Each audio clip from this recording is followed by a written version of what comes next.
Everybody watching who it is and what it is you do. Yes, I'm Alistair and I've supported Julian since the very beginning, 14 years ago, when they started to pursue him for the WikiLeaks publications. And I felt very, very strongly that we have the right to know, and that Julian was a publisher, as was the New York Times and the Washington Post and many other newspapers, The Guardian in this country.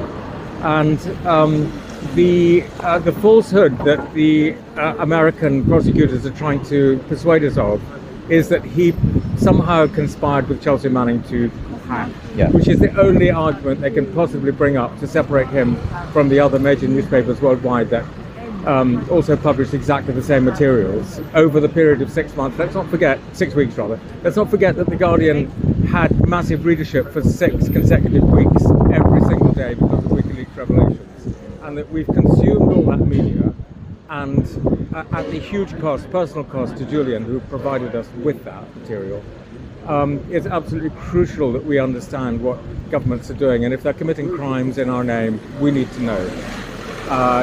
And the idea that secrecy is somehow a government prerogative has no case in a democracy. It doesn't apply in a democracy. We need to be able to know what's going on, for us to be able to exercise our rights and to make informed decisions about who we vote for.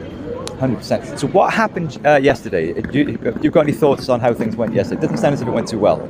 I think it went very well. I think the court listened again, and perhaps with more attention this time, to the statements that Mike Pompeo made that he wanted Assange to be assassinated, and then the conspiracy of the CIA to kidnap him out of the Ecuadorian embassy, and the actual events of eavesdropping and surveillance in the embassy illegally, recording his privileged conversations with his lawyer and with his family and other friends and guests. Totally illegal. As was pointed out yesterday, any of those 3 things in a normal judicial process would have rendered the judicial process vacant. Right. It's impossible to proceed with a prosecution by a country that's plotted to kill someone, or actually eavesdropped on their private conversations and plotted to kidnap them out of a sovereign territory of Ecuador. It would never survive in a normal judicial system. So our judicial system, to its shame, has been bent and manipulated to come out with the outcome that the Americans want. Okay, right. So what happens today then? Obviously today is the second and final day of this particular hearing.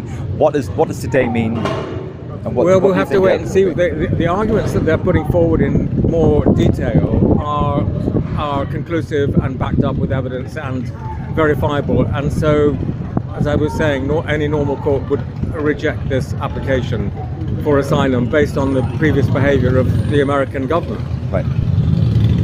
Should we be concerned then that declassified reported yesterday that one of the judges has had a long history of closeness with the MI6? We should be very concerned about that. I mean, it's a typical British strategy, is you choose the judge for the outcome that you want if you're the government. And, it's all just very clubby and very elitist and very kind of, small plutocracy that goes on. And it's a bit of a nod and a wink. And it's profoundly corrupt. Yeah. It's profoundly corrupt for a government to influence the decisions of a judiciary that's meant to be independent. In this country, it's just a joke. Right. It's just a joke. The judiciary will do what it's told. Which is exactly why we need people like Julian Assange to keep us informed. It's exactly why we need Julian, more than ever, as we slip into a sort of autocracy where the media and the judicial system and the government and corporate interests are all merged together in a huge sort of melting pot of corruption.